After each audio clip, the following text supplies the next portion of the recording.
Hello my dear students, periodic classification of elements. இந்த சாப்டர்ல இருந்து periodic trends and chemical reactivity இந்த topic பத்தி தான் இந்த வீடியோல டிஸ்கஸ் பண்ண போறோம்.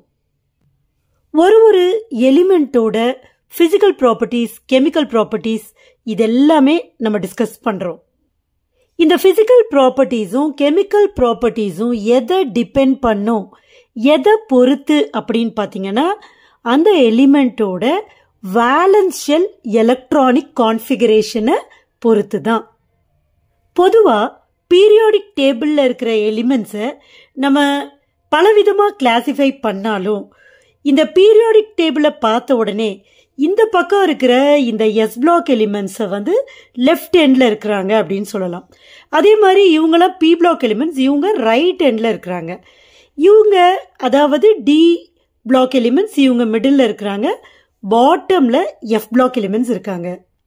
இந்த லெஃப்ட் ஹேண்ட்லையும் ரைட் ஹேண்ட்லையும் இருக்கிற எலிமெண்ட்ஸோட பிஹேவியர் எப்படி இருக்குன்னு பார்த்தீங்கன்னா பயங்கர டிஃப்ரெண்டா இருக்கு. பார்த்தீங்கன்னா இந்த லெஃப்ட் சைடில் இருக்கிற எலிமெண்ட்ஸ் எல்லாமே they readily lose electrons, versus right சைடில் இருக்கிற பி பிளாக் எலிமெண்ட்ஸ் பார்த்தீங்கன்னா they readily accept electrons. Periodic டேபிள்ல இருக்கிற லெஃப்ட்ல இருக்கிற எலிமெண்ட்ஸ் எலக்ட்ரான்ஸை ரெடிலி லூஸ் பண்ணுது, வெரஸ் ரைட் சைட்ல இருக்கிற எலிமெண்ட்ஸ் ரெடிலி அக்செப்ட் பண்ணுது. இதுக்கெல்லாம் என்ன காரணம்? எலக்ட்ரான்ஸை லூஸ் பண்றதுக்கும் காரணம் இதுதான், அக்செப்ட் பண்றதுக்கும் காரணம் இதுதான். To attain stable electronic configuration. Left hand elements யாரு? Group 1, group 2, alkali metals, alkali earth metals. First குரூப்ல இருக்கிறவங்களோட அவுட்டர் கான்ஃபிகரேஷன் பார்த்தீங்கன்னா NS1. செகண்ட் குரூப்ல இருக்கிற outer electronic configuration NS2. Versus இந்த எக்ஸ்ட்ரீம் எண்டில் இருக்கிற பி பிளாக் எலிமெண்ட்ஸோட அவுட்டர் எலக்ட்ரானிக் கான்ஃபிகரேஷன் பார்த்தீங்கன்னா NS2 NP1 to 6.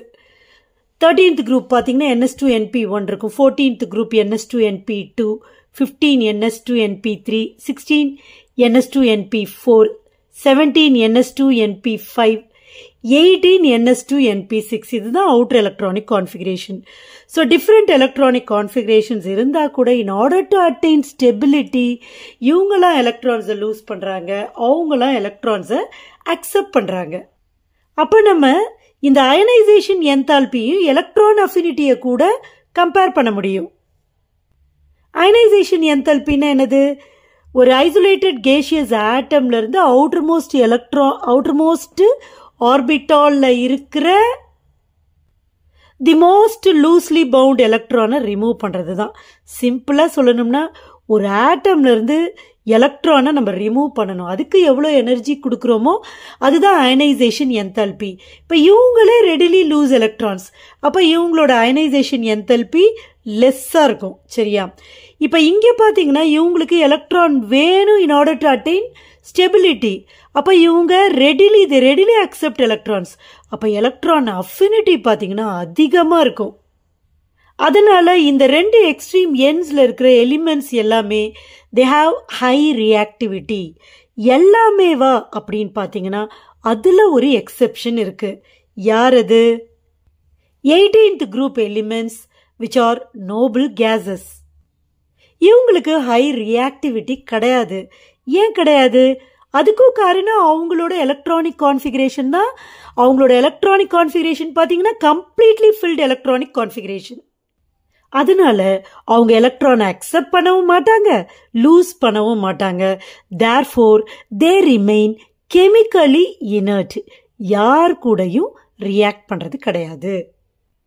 சரி, எக்ஸ்ட்ரீம் எண்ட்ஸ்ல இருக்கிற எலிமெண்ட்ஸ்க்கு ரியாக்டிவிட்டி அதிகமா இருக்கு. அப்போ what about the elements which are present in the middle?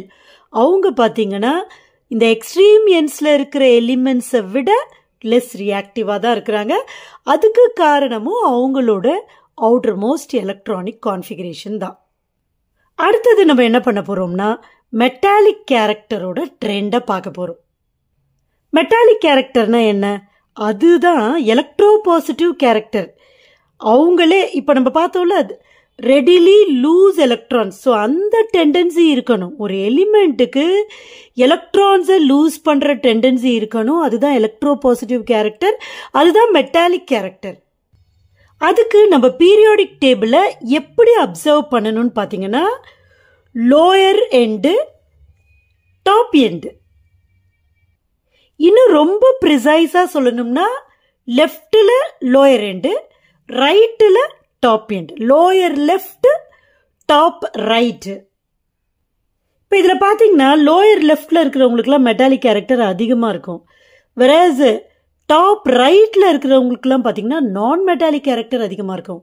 காரணம் இவங்க ரெடிலி அக்செப்ட் எலக்ட்ரான்ஸ், காரணம் இவங்க ரெடிலி லூஸ் எலக்ட்ரான்ஸ். ஏற்கனவே பார்த்தோம் இந்த சைடில் இருக்கிறவங்களுக்குலாம் லெஃப்ட் சைடில் இருக்கிறவங்களுக்குலாம் லெஸ் அயனைசேஷன் எனர்ஜி, அப்போ அவங்க ரெடிலி லூஸ் எலக்ட்ரான்ஸ், அதனால அவங்களுக்கு மெட்டாலிக் கேரக்டர் இருக்கும். வேற டாப் ரைட்டில் இருக்கிறவங்களோட எலக்ட்ரானிக் கான்ஃபிகரேஷன் பாருங்கள், அவங்களுக்கு ஸ்டெபிலிட்டி அட்டைன் பண்ணுறதுக்கு எலக்ட்ரான்ஸ் வேணும், சரியா? அதனால அவங்க எலக்ட்ரானை லூஸ் பண்ண மாட்டாங்க, ரைட்டா? அவங்களுக்கு எலக்ட்ரான் அஃபினிட்டி தான் அதிகமாக இருக்கும். அவங்க எலக்ட்ரானை அக்செப்ட் தான் பண்ணிப்பாங்க, எலக்ட்ரானை லூஸ் பண்ண மாட்டாங்க. அதனால தான் வெரி ஹை அயனைசேஷன் எனர்ஜி. அதனால அவங்களுக்கு நான் மெட்டாலிக் கேரக்டர் அதிகமாக இருக்கும். அடுத்த டாபிக் இங்கே என்ன பார்க்க போறோம்னா nature of the compounds formed by the elements from both sides. நம்ம இந்த பீரியாடிக் டேபிளில் 2 எக்ஸ்ட்ரீம் எண்ட்ஸை தான் கம்பேர் பண்ணிக்கிட்டு இருக்கோம் இல்லையா? ஸோ இப்போ இந்த 2 எண்ட்ல இருந்து இருக்கிற எலிமெண்ட்ஸ் கிட்ட இருந்து ஃபார்ம் ஆகிற காம்பவுண்ட்ஸோட நேச்சர் எப்படி இருக்கு?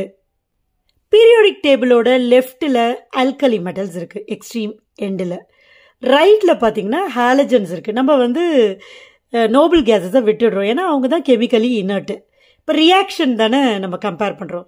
இப்போ யார் கூட ரியாக்ட் பண்ணுறதை நம்ம எடுத்துக்க போகிறோம்னா ஆக்சிஜன் கூட. ஸோ இங்கேருந்து லெஃப்ட் சைட்லேருந்து ஒரு எலிமெண்ட் எடுத்துக்க போகிறோம், ரைட் சைட்லேருந்து ஒரு எலிமெண்ட் எடுத்துக்க போகிறோம். லெஃப்ட் சைட்லேருந்து சோடியத்தை எடுத்துக்கிறோம், ரைட் சைட்லேருந்து குளோரின் எடுத்துக்க போகிறோம். இவங்க 2 பேரும் தனித்தனியாக ஆக்சிஜன் கூட எப்படி ரியாக்ட் பண்ணுறாங்க அப்படிங்கிறத பார்க்க போகிறோம். முதல்ல சோடியம் ஆக்சிஜன் கூட ரியாக்ட் பண்ணுறது. சோடியம் ஆக்சிஜன் கூட ரியாக்ட் பண்ணி Na2O, அதாவது சோடியம் ஆக்சைடை ஃபார்ம் பண்ணுது. அதே குளோரின் என்ன பண்ணுது? Chlorine plus oxygen gives Cl2O7. இந்த Cl2O7 யாருன்னு பார்த்தீங்கன்னா 2 Cl இருக்கா, டைக்ளோரின். 7னா ஹெப்டாக்சைடு, டைக்ளோரின் ஹெப்டாக்சைடு இந்த காம்பவுண்டோட பேர். இப்போ நம்ம என்ன பண்ணுறோம்னா இந்த லெஃப்ட் ஹேண்டில் இருக்கிற ஒரு மெட்டலோட ரியாக்டிவிட்டியும் ஒரு எலிமெண்ட்டோட ரியாக்டிவிட்டியையும் ரைட் ஹேண்டில் இருக்கிற ஒரு எலிமெண்ட்டோட ரியாக்டிவிட்டியும் கம்பேர் பண்ணுறோம். அதை யார் கூட வச்சு கம்பேர் பண்ணுறோம்னா ஆக்சிஜன் கூட எப்படி ரியாக்ட் பண்ணுறாங்க அப்படின்றது. 2த்துக்கும் ஈக்குவேஷன் எழுதிட்டோம். ஈக்குவேஷனை நம்ம பேலன்ஸ் பண்ணிடலாம். இங்கே 2O இருக்குது, ஸோ இங்கே 2 போடுறேன். அப்போ 2 2s are 4 Na ஆகிடுது. ஸோ இங்கே 4 Na போட்டுடுறேன். இப்போ அதே மாதிரி இங்கே பார்த்தீங்கன்னா 2 Cl இருக்குது, இந்த பக்கமும் 2 Cl இருக்குது. ஆக்சிஜன் பார்த்தீங்கன்னா இந்த பக்கம் 7 இருக்குது, ஆட் நம்பர். ஸோ இங்கே ஒரு 7 போட்டோம்னா 7 2s are 14. இங்கே 2 போட்டுட்டோம்னா 2 7s are 14. இப்போ குளோரின் 4 ஆயிடுச்சு. ஸோ 2 இங்கே போட்டேன். ஈக்குவேஷன் பேலன்ஸ்டாக ஆயிடுச்சு. இந்த ஸ்டேஜ்லேயே இந்த காம்பவுண்ட்ஸ் எப்படியாப்பட்ட காம்பவுண்ட்ஸ் அப்படிங்கிறத சொல்கிறது கொஞ்சம் கஷ்டம். ஆனால் இந்த கிடைச்ச ப்ராடக்ட் இருக்குல்ல, சோடியம் ஆக்சிஜன் கூட ரியாக்ட் பண்ணி சோடியம் ஆக்சைடு ஃபார்ம் பண்ணுச்சா, குளோரின் ஆக்சிஜன் கூட ரியாக்ட் பண்ணி டைக்ளோரின் ஹெப்டாக்சைடு ஃபார்ம் பண்ணுச்சா. ஸோ இவங்க இந்த ரியாக்ஷனில் 2 ப்ராடக்ட்ஸ் இருக்கா, இந்த 2 ப்ராடக்ட்ஸையும் வாட்டர் கூட ட்ரீட் பண்ணுறோம். Na2Oவை H2O கூட ட்ரீட் பண்ணுறப்ப NaOH ஃபார்ம் ஆகுது. அதே மாதிரி இங்கே கிடைச்ச Cl2O7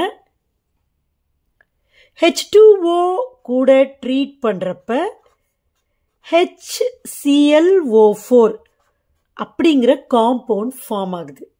முதல்ல ஈக்குவேஷனை பேலன்ஸ் பண்ணிடலாமா? 2 Na இருக்குது, ஸோ இங்கே நான் 2 போட்டுடுறேன். எல்லாமே பேலன்ஸ் ஆகிடும் பாருங்க. அதே மாதிரி இங்கே 2 Cl இருக்குது, ஸோ Cl பேலன்ஸ் பண்ணுறதுக்கு இங்கே 2 போடுறேன். அப்போ மிச்சம் இருக்கிற ஆக்சிஜன் ஹைட்ரஜன் எல்லாம் பேலன்ஸ் ஆகிடுச்சு. ஓகே, ஈக்குவேஷனை பேலன்ஸ் பண்ணிட்டோம். இப்போ என்னென்னா இங்கே கிடைச்ச ப்ராடக்ட் யாருன்னு பார்த்தீங்கன்னா இது ஒரு base, sodium hydroxide. Sodium hydroxide is a strong base. அதே மாதிரி இங்கே கிடைச்ச HClO4 இது யாரு, இவரோட பேர் என்ன அப்படின்னு பார்த்தீங்கன்னா பெர்குளோரிக் ஆசிட். பெர்குளோரிக் ஆசிட் இவரு பார்த்தீங்கன்னா ரொம்ப ஸ்ட்ராங் ஆசிட். ஸோ இது ஒரு ஸ்ட்ராங் பேஸ், இது ஒரு ஸ்ட்ராங் ஆசிட். பாருங்க, இந்த எண்டில் இருக்கிற ஒரு எலிமெண்ட்டை எடுத்து ஆக்சிஜன் கூட ரியாக்ட் பண்ண வச்சு கிடைச்ச ப்ராடக்டை வாட்டர் கூட ட்ரீட் பண்ணுறப்ப ஒரு ஸ்ட்ராங் பேஸ் கிடைக்குது. ரைட் எண்டில் இருக்கிற குளோரினை எடுத்து ஆக்சிஜன் கூட ரியாக்ட் பண்ண வச்சு கிடைச்ச ப்ராடக்டை வாட்டர் கூட ட்ரீட் பண்ணுறப்ப ஒரு ஸ்ட்ராங் ஆசிட் கிடைக்குது. ஸோ இது ஒரு பேஸை கொடுத்ததுனால இது பேசிக் ஆக்சைடு, இது ஒரு ஆசிடை கொடுத்ததுனால அசிடிக் ஆக்சைடு. ஸோ ரெண்டு பக்கம், ரெண்டு எக்ஸ்ட்ரீம் எண்ட்ஸில் இருக்கிற எலிமெண்ட்ஸோட கெமிக்கல் ரியாக்டிவிட்டி என்டையர்லி டிஃப்ரெண்ட்டாக இருக்குது.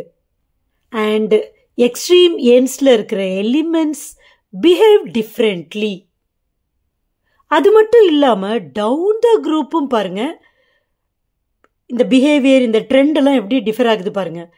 டவுன் த குரூப் என்னாகும், சைஸ் என்னாகும், ஆட்டம்ஸ்க்கு பெருசாகும் இல்லையா. அதனால அயனைசேஷன் எனர்ஜி ஆட்டோமேட்டிக்காக கண்டிப்பாக டிக்ரீஸ் தான் ஆகும்.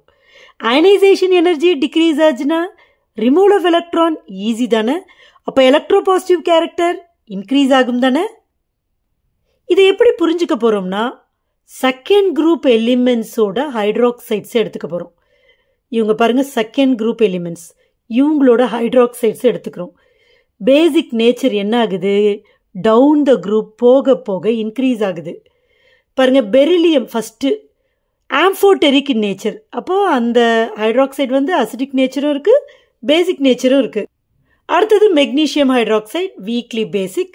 அடுத்தது கால்சியம் ஹைட்ராக்சைடு, இவரோட பேசிக் நேச்சர் அதிகமாக இருக்கும். அப்புறம் இவரோட பேசிக் நேச்சர் இவருக்கு அதிகமாக இருக்கும், ஸ்ட்ரான்சியம் ஹைட்ராக்சைடுக்கு. பேரியம் ஹைட்ராக்சைடு பார்த்திங்கன்னா இவங்க எல்லாரை விட ரொம்ப பேசிக் நேச்சர் அதிகமாக இருக்கும்.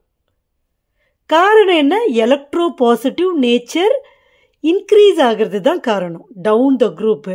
இப்போ எலக்ட்ரோ பாசிட்டிவ் நேச்சர் இன்க்ரீஸ் ஆகுது, ஈஸியாக அயனைஸ் ஆகுன்னு அர்த்தம். அப்போ நமக்கு OH மைனஸ் அயான்ஸ் வந்து ஈஸியாக கிடைக்கும் சொல்யூஷனில்.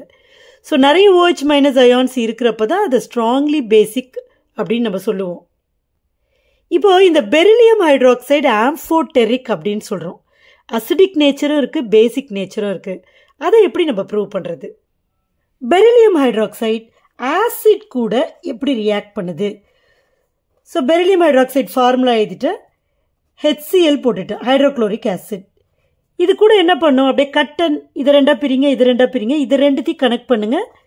Beryllium chloride plus H2O. இப்போ ஈக்குவேஷனை பேலன்ஸ் பண்ணணும். இங்கே 2 ஹைட்ரஜன் இருக்குது, ஸோ இங்கே ஒரு 2 போட்டுடுறேன். எல்லாமே பேலன்ஸ்டாக இருக்குது. இப்போ பேஸ் கூட எப்படி ரியாக்ட் பண்ணுது? பெரிலியம் ஹைட்ராக்சைடு ஃபார்முலாவே எழுதிருங்க.